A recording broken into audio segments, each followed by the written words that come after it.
On this short video, I had the data that one student provided to me. The first column, I had the time. On the B column, I had the absorbance at lower temperature. And the one on the right is the absorbance at higher temperature.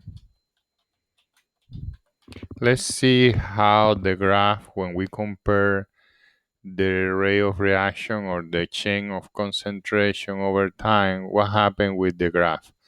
So what I'm going to do is I'm going to select all the data that I have here and making a chart to compare both of them, okay?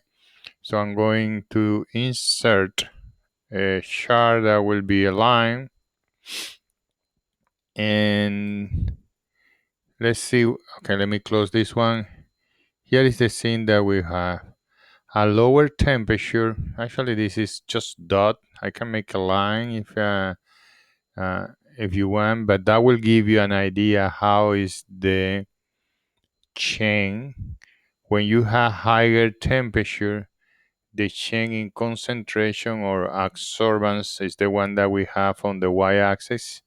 That will be the one that we have here.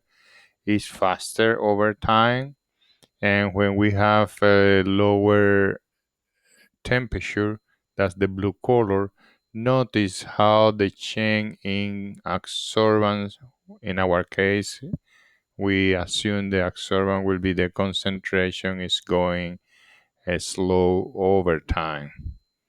And unfortunately, the version that we have for the software is only 200 seconds.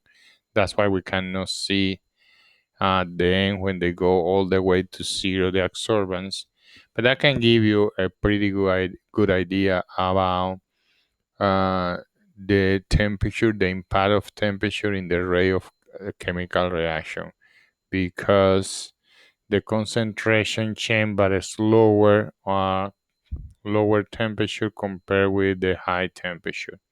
So this is another graph of one of the students who got a good result, and that's the way you can graph. Again, I remove, if you notice, the student were having here 2 time. You don't need to have 2 time because the time is the same. So you need to graph 2 different absorbance for 2 different temperature. Room